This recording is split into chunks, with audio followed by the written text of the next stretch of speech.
Hi guys, sorry it's so late again. My hubby has Bible study on Monday night, so it's hard to find time to do this with all the kids, so it's really late. But the song for today and this week is Chris Tomlin, I Will Follow You.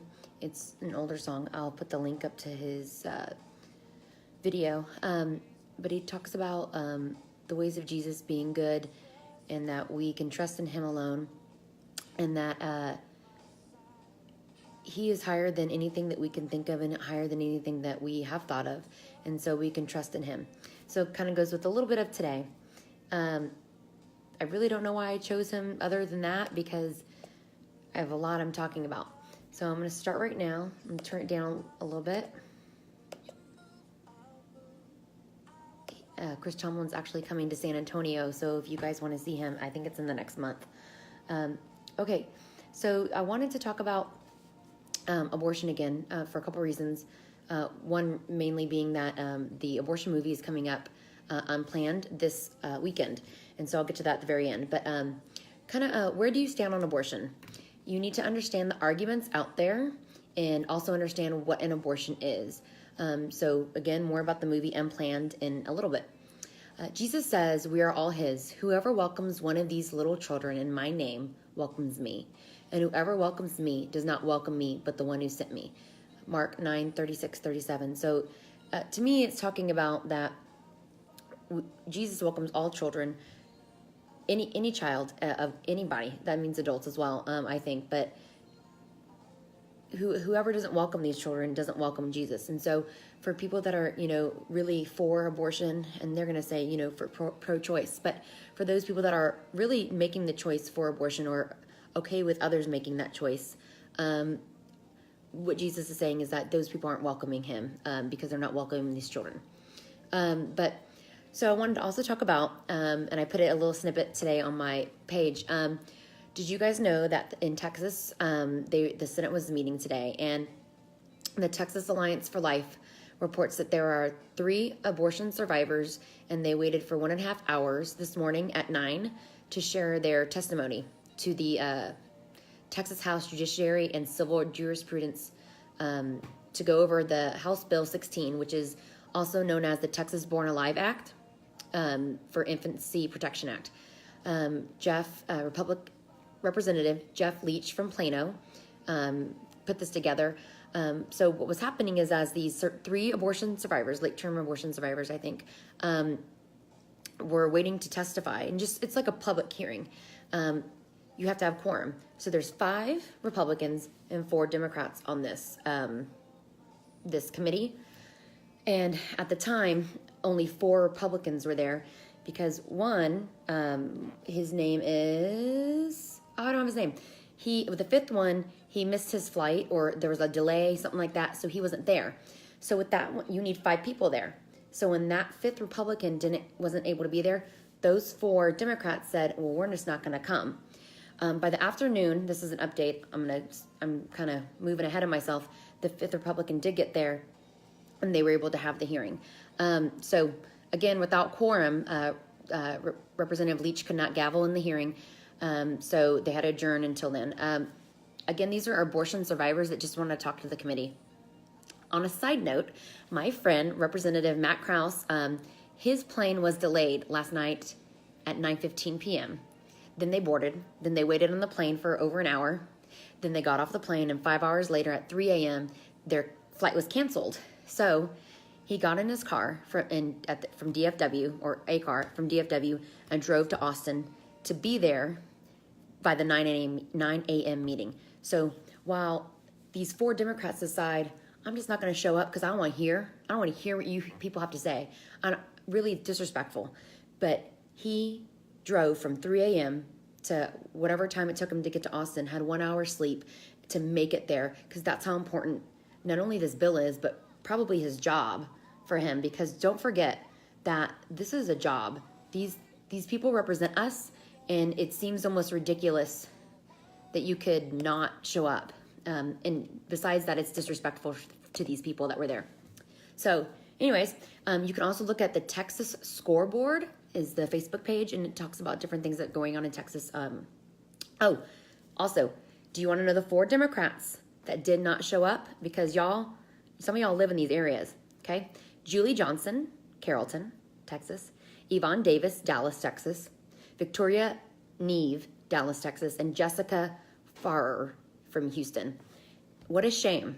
Shame on you for not being the representative that you were meant to be and spitting on these abortion survivors' faces. I can't believe it. It just seems so sad to me.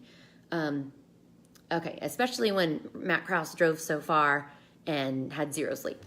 So what are some of the abortion arguments? Steven Crowder, who some people don't like, but I kind of like him. He talks to a woman on a college campus for about almost 30 minutes, and they go over some good things, and they have a great conversation, good arguments. They find common ground only, though, on late-term abortions and the Abortion Survivor Act. So that's kind of neat. But let me ask you this. When is abortion okay? When is it not okay? When is it an it, or when is it a life? Besides that, when does this end? So if we say, talk to people, and if they give you some examples, well, okay, when does it end? Are you justified in killing based on your income? Are you justified in killing because of your situation? Are you justified in maybe killing the child because of race, gender, sexual orientation, color of their eyes, if they have Down syndrome, some selection? Are you allowed to do that? Is that okay? These are really bigger issues than just abortion. What about the argument that you can have an abortion till the day the baby feels pain or is conscious or is aware of self? Well, then a person in a coma, they don't feel pain and they're unconscious, right? What about Alzheimer's? What about if you're too old to benefit anything or anyone in the economy? Are these reasons to kill anybody? I'm going off on little tangents, but it's just like for the bigger picture. But I want to go back to the income issue with Steven Crowder. He states in minute 18, I don't believe you're justified in killing someone because of a lower income level. Because sometimes people are saying that abortion's okay because of the woman's situation and that they can't handle taking care of the child. So that's a lack of funds being available is one argument.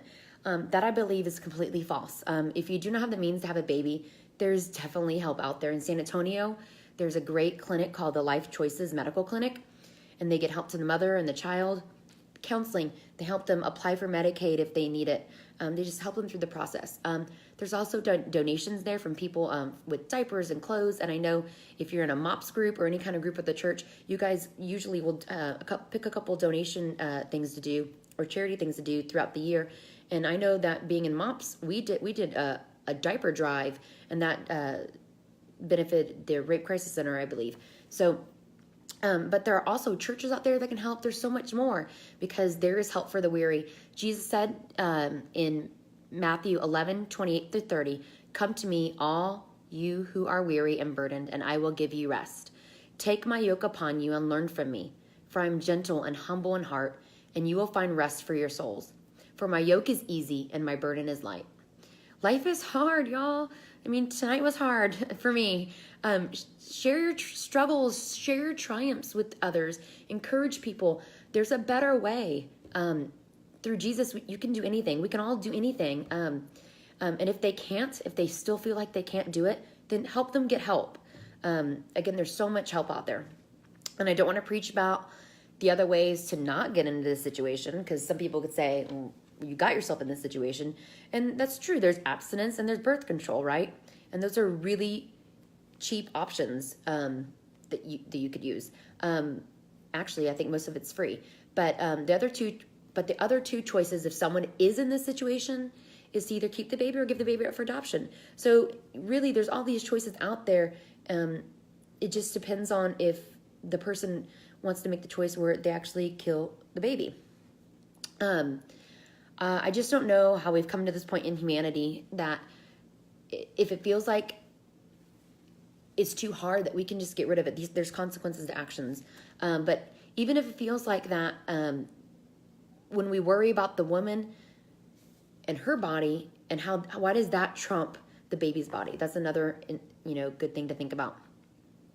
I just can't see that anyone is better than anyone else, and that someone can choose to kill a child. in womb. So lastly, it is so interesting that if we don't use the Christianity argument here, so let's take Christianity out of it, and usually people opposing this talk about science, like they'll talk about science a lot. Well, scientifically, like, it is so proven that this is a human inside of a woman. They have their own DNA, their own genetic code. It says what their hair color is going to be, their eye color is going to be, short, tall, what they're going to look like. I mean, it is all in there. Shouldn't we be honoring that, not hurting it?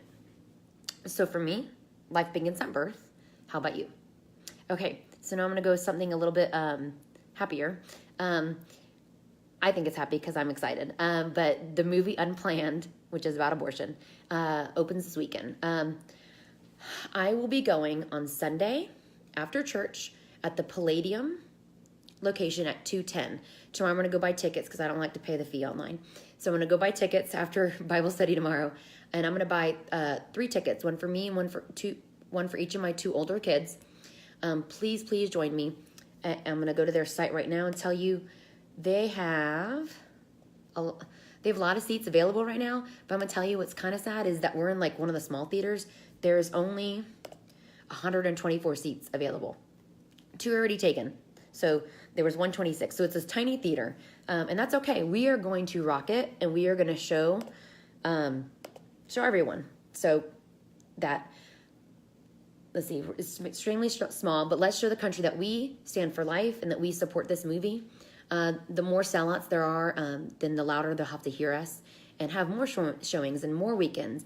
And then more people will know about it because sadly, it's only been released. This movie's only released in 100 theaters, maybe a little bit more. So it'll get media attention because it's about nil right now, for obvious reasons, right? But guys, we can't be sad about it. Let's just do it and let's show the world that we're here. And in Psalm 18:3 it says, "It is God who arms me with strength and makes me perfect." So we can do this. We can do this. Okay. And then really lastly, I'm going to tell you something. Oh gosh, I guess I'm telling you 2 things. No, I'm telling you 1 thing. You have to go to this next thing to see the second thing. It's kind of a surprise, but I am planning to go to New York, May 4th for the Focus on the Family Alive event. At this event in Times Square, in big marquees and big screens, there will be a live 4D sonogram. There'll be different things going on as well. But as you know, I'm pregnant with baby number 6, and I'll be 24 weeks at the time. So some people in my family are scared for me to go there alone, pregnant. They're thinking there might be trouble, and maybe there will be. But my faith is strong, and I know that being pregnant at this age, in this time, is what God intended for me and my family to go to further the kingdom of God. If you'd like to help me financially, which I don't ever ask for this kind of stuff, so that Adrian can go with me, and then possibly my 2 older kids so they can understand more about abortion and about how helping others.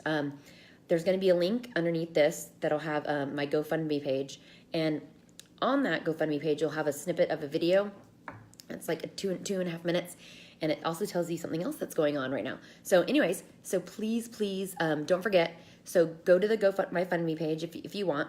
There's some surprises within that video. And then also, please go to YouTube anyways and like all my videos and subscribe, and share. I need 100 subscribers to be able to get my own URL link that'll say Jesus for today, the number 4.